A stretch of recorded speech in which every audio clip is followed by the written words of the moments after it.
Good morning. Welcome to the Memorial Day ceremony for the town of Mashpee.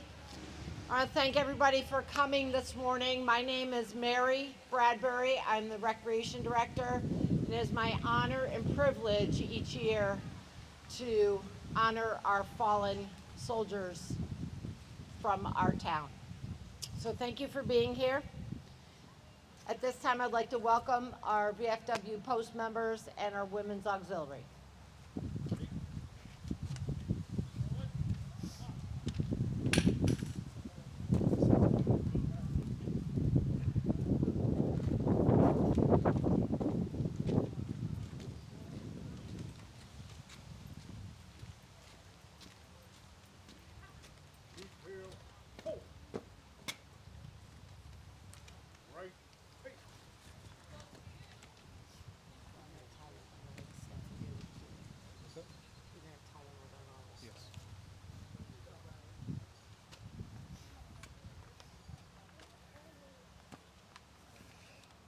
Good morning and welcome to today's Memorial Day service held here at the Town Green across from Town Hall with the town of Mashpee and the VFW post 5489 of the Veterans of Foreign Wars.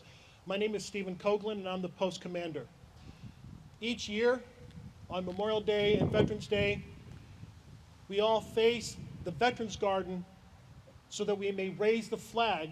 In the Navy we call it the ensign. We're going to raise the ensign to full staff and then bring it down to half staff in honor of those who passed in service to our country.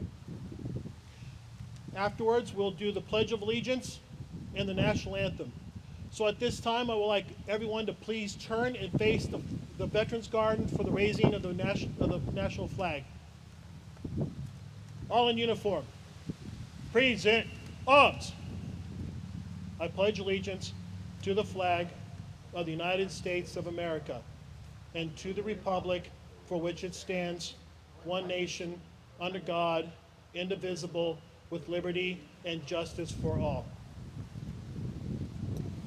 It's my pleasure to welcome Aryana Cuozzo, who will be singing our national anthem. She's currently a student at the Mashpee Middle High School.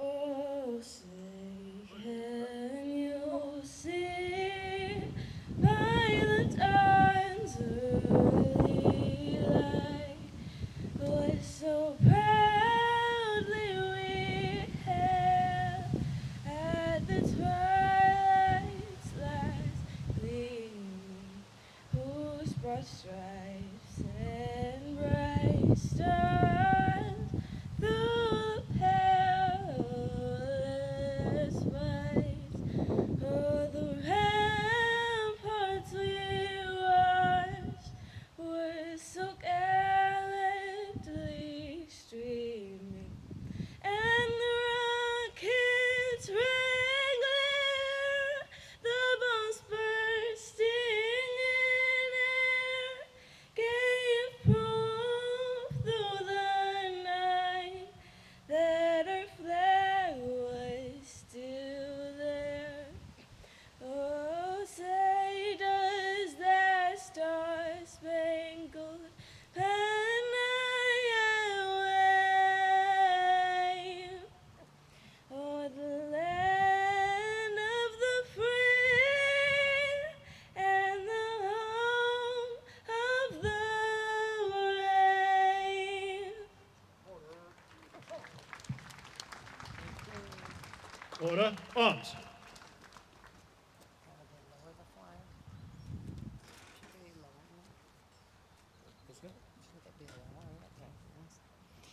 Now I'd like to introduce Reverend Edward Healey from Christ the King Church to offer our invocation. Let us bow our heads in prayer. O God, we ask your blessing upon us as we gather here to observe this day as one of solemn remembrance of those gone before us who have served our country in the armed forces.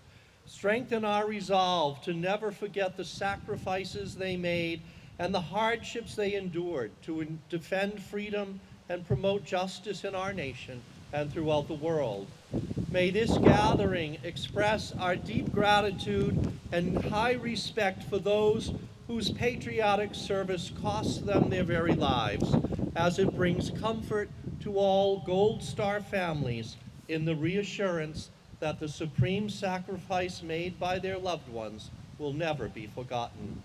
As we remember all who have served, whether in peacetime or in war, make us always aware of the cost of the freedoms we enjoy, and ever mindful and grateful for those willing to pay the price by their service and even their lives. We ask all this in your holy name. Amen.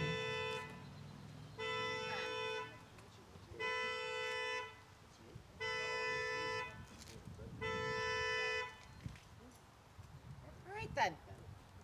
Why not? I'd like to now introduce Mashpee Middle High School Band, who will be playing a selection of service themes.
Thank you very much. Our first speaker today is VFW Post Commander Steve Copeland. Thank you, Mary. Once again, welcome to today's ceremony on this very blustery day. We have reached Memorial Day weekend, the weekend that unofficially starts the summer season, the weekend where we have not only 2 days off, but 3. A weekend full of gatherings with family, friends, barbecues, lawn dots, and volleyball. A weekend of lounging at the beach or by the pool. But let us not forget what this weekend is really about and why we have a 3-day weekend. For today is Memorial Day, a day we set aside to remember and honor those service men and women whose lives were lost in defense of this country. We remember the 111 Coast Guardsmen and 4 Navy sailors who were aboard the Coast Guard cutter Tampa as it was sunk by a German U-boat in 1918 as it was escorting merchant steamers between Allied ports in World War I. We remember Private Henry Gunther of the U.S. Army's 79th Infantry Division's 313th Infantry Regiment.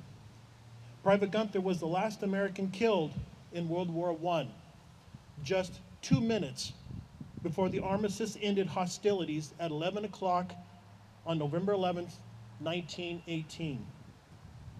We remember Pascal Poulin, a member of the Kiowa Nation who enlisted in the U.S. Army in 1942. He was awarded the Purple Heart and Silver Star while serving with the 4th Infantry Division in Belgium. But his story didn't end there. He was awarded 2 more Silver Stars and a battlefield commission for his actions in Korea. In 1962, Lieutenant Pu La retired after a successful 20-year Army career. When his three sons went off to Vietnam, Pu La felt compelled to once again enlist a few years after his military retirement.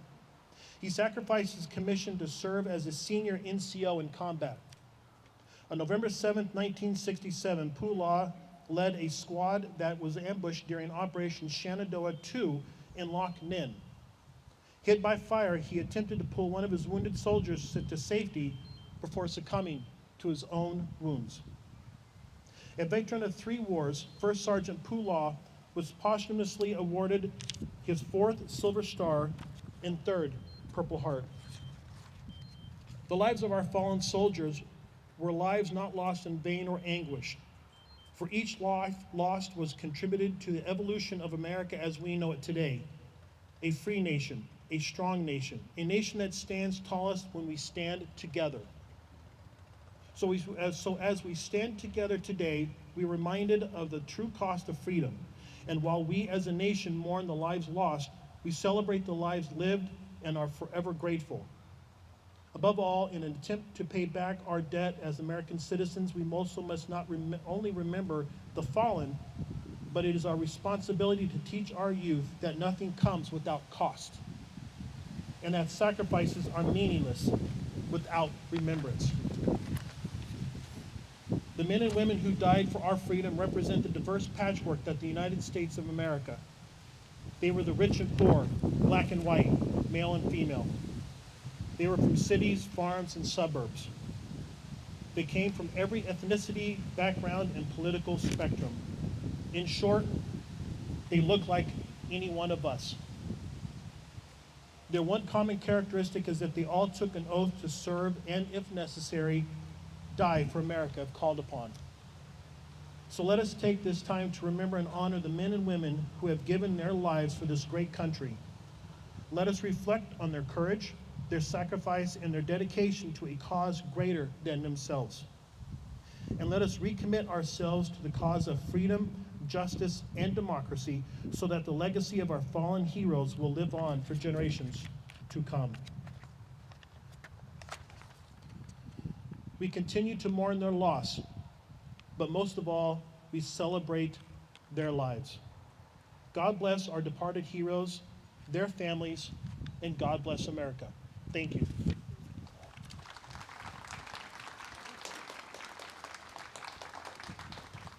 Our next speaker is the president of the Women's Auxiliary, Ms. Sherry Peters. I'd ask the ladies to join us up here.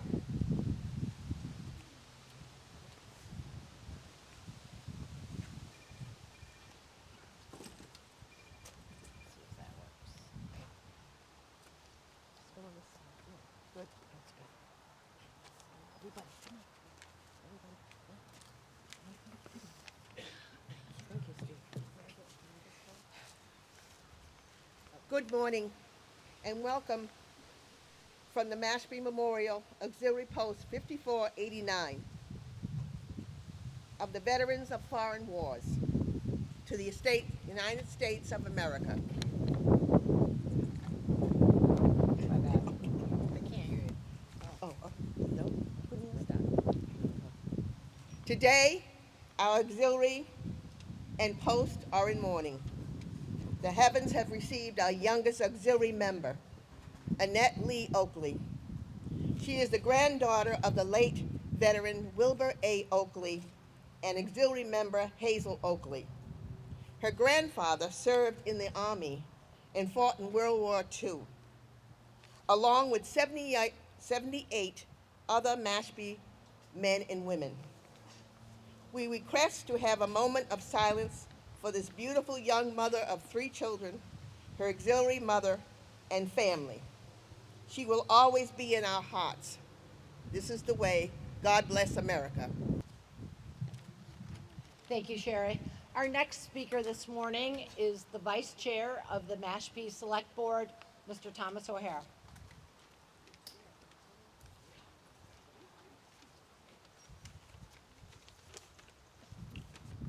Good morning, everybody. Today we come together to remember, to honor, to show gratitude and pay respect to those who have served our country and made the ultimate sacrifice so that we can live in freedom. Your presence here today, combined with all of those who are gathered across the country, is a tribute to those who have lost and to their families. It is a way to show them that we will never forget. For each soldier in every war throughout history up until today who has lost their lives defending our country, we remember and we honor you. On behalf of the Board of Selectmen and the town of Mashpee,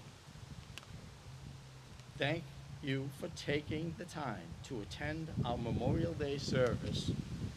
God bless you and your families. God bless our troops, and God bless America. Thank you.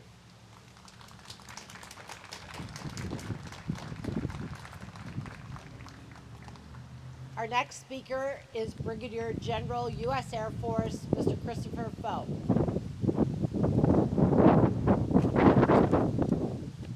Good morning, ladies and gentlemen. I'm retired Brigadier General Christopher Faux, Joint Base Cape Cod's Executive Director. It is truly an honor to be standing here in front of you today as we remember those who have made the ultimate sacrifice. I will try to follow what I believe to be the tenets of any good speech: be brilliant, be brief, and be gone. I can stand here and tell you my job is about training and resourcing guardsmen in preparation to fight America's wars, to liaise with communities, to fight for funding. Frankly, as a National Guard senior leader, it can actually be greatly simplified. Excuse me. To keep Americans free while ensuring as few people as is physically possible are added to the list of those we honor here today. I'm going to repeat that. Ensuring as few people as is physically possible are added to the list of those we honor here today. That list is already far too long, and I'd much rather celebrate their service on Veterans Day. A moment ago, I used the not-so-common phrase, ultimate sacrifice. What does that mean? Well, if you're a Webster fan, it is simply the final, most extreme, or greatest act one could accomplish in service of a greater cause. Like believing the incredible freedoms given to each and every American are worth dying for. And doing this for you and everyone who loves our country. Never forget what they have done.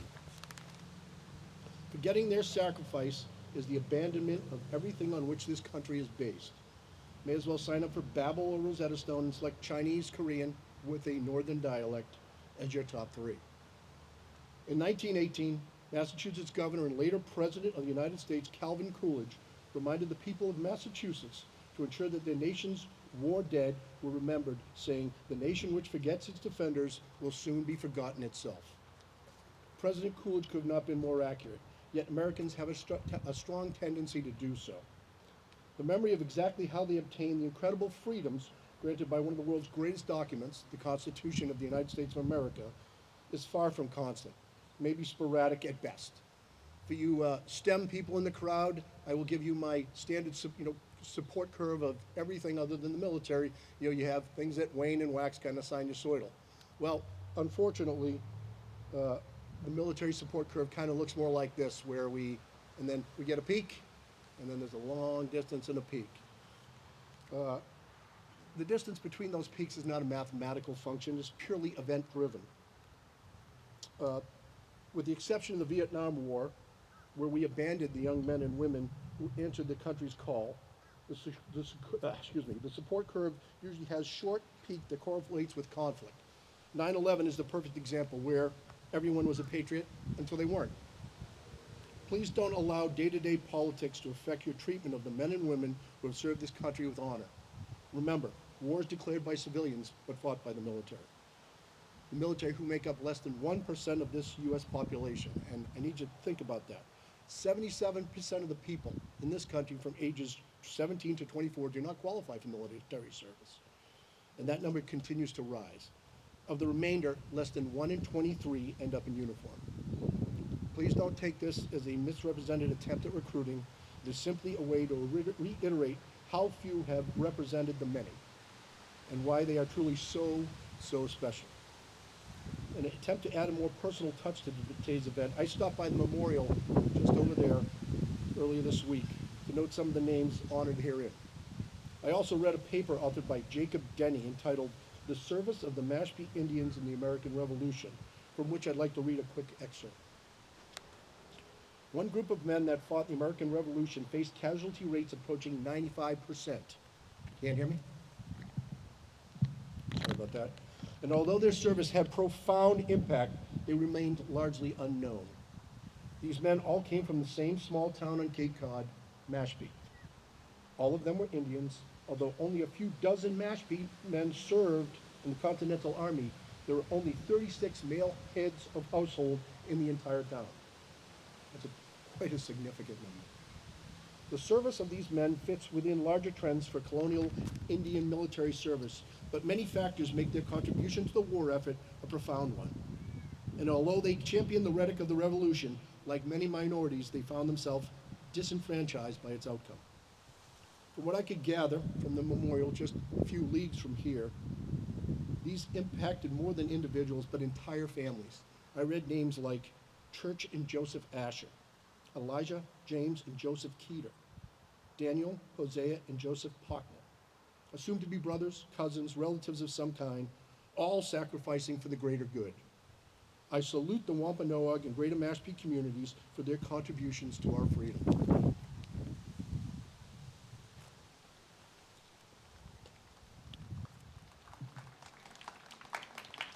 The contributions of this small town and its fighting families continued throughout history until today. The names of the planned memorial are a testament to honor, duty, courage, and country. There are so many names that not only showed up again and again, war after war. I would attempt to name them, but I would end up missing a family, and that's the last thing I want to do is insult anybody on this solemn day. The service members of the town of Mashpee and the distinct communities within her boundaries have served this country and our Commonwealth with distinction for more than 2 centuries. On behalf of those men and women serving at Joint Base Cape Cod and the entire Massachusetts National Guard, I salute your service. I'd like to finish with a fairly well-known poem by a surgeon who became the first Canadian appointed as the consulting surgeon to the British Army, and from whose poem a tradition of wearing a red poppy to memorialize the dead evolved. It was by Lieutenant Colonel John McCrae. In Flanders field the poppies blow, between the crosses, row on row, that mark our place, and in the sky, the larks still bravely singing fly, scarce heard amid the guns below. We are the dead. Short days ago, we lived, felt dawn, saw sunset glow, loved and were loved, and now we lie in Flanders fields. Take up our quarrel with the foe. To you from failing hands we throw. The torch be yours to hold it high. If you break faith with us who die, we shall not sleep, though poppies grow in Flanders field. Thank you again for this opportunity to honor my friends, colleagues, and the men and women that have made the ultimate sacrifice. May God bless Mashpee, and may God bless the United States of America. Thank you.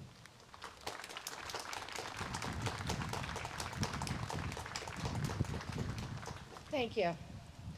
And now I'd like to continue an annual tradition, if you find in the back of your program, a poem that speaks to my heart and resonates with what we're here to do today, which is to remember those that gave everything so that we could have our freedoms. A litany of remembrance. In the rising of the sun and in its going down, we remember them.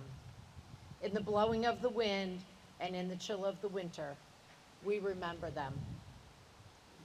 In the opening of buds and the rebirth of spring, we remember them.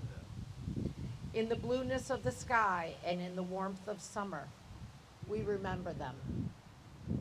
In the rustling of leaves and the beauty of autumn, we remember them. In the beginning of the year and when it ends, we remember them. When we are weary and in need of strength, we remember them. When we are lost and sick at heart, we remember them. When we have joys and we yearn to share, we remember them. So long as we live, they too shall live, for they now are part of us as we remember them. Thank you. Tell them of us and say, for your tomorrows, we gave our today. I know there are some Gold Star families among us today, here to honor and show their remembrance for their lost loved ones. So to them, thank you. Thank you for being here, and thank you for the sacrifice you and your family have made. I'll invite the Boy Scouts and Girl Scouts and troop leaders if you could help as well. As I read the names, in the Veterans Garden, if you're not familiar with it, there are memorial stones dedicated to 25 of our fallen servicemen and women. I'll be reading each of the names, and you'll hear the toll of the bell, and I'll ask the Boy Scouts and Girl Scouts to come up and take a rose and stand until we process to the garden. So if you would. Alicia Finkley Burchett. Paul Conlon. Clinton Springer II. Job Ribbon. Daniel Pocknet. Alicia Keeter. Church Asher. Vernon Hayes. Eric Jones. Alonzo Godfrey. Joseph Pocknet. Samuel Moses. Moses Job. David Lewis. Daniel McGuire. Azariah Brown. Joshua Pocknet. Joseph Keeter. Castell Barnett. Ferdinand Mills. Stephen Peters. Gideon Tumpum. Hosea Pocknet. James Keeter.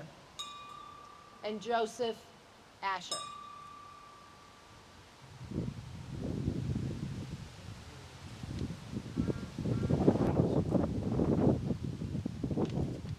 Just before we have the benediction, I do want to remind everyone, as we're here to memorialize our veterans and our service men and women that we lost, on June 17th, beginning at 10 a.m., there'll be a parade and dedication of the new war memorial that's over there near the,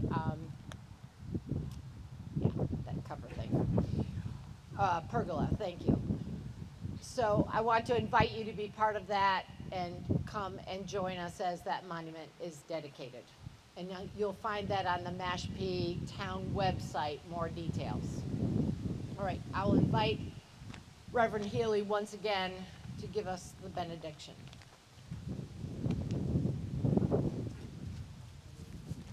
Let us bow our heads in prayer.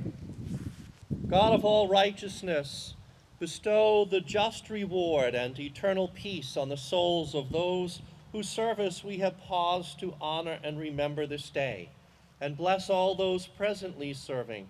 May they do so with the same courage and devotion inspired by the example of those who have gone before them. Increase our awareness and gratitude in the heart of all of us for the sacrifices made by the members of the armed forces, past and present, to protect our freedom and way of life, and continue to raise up citizens and soldiers who love God and country to the point of self-sacrifice, so that the noblest ideals of our great nation will long endure. We ask this in your most holy name. Amen. Thank you. And I want to thank everyone again for being here today. And remember, all gave some gave all. So be safe this holiday weekend. Thank you for honoring our fallen men and women, and enjoy your rest of your holiday. At this point, I'll ask the Boy Scouts and Girl Scouts and leaders to go ahead and process to the Veterans Garden.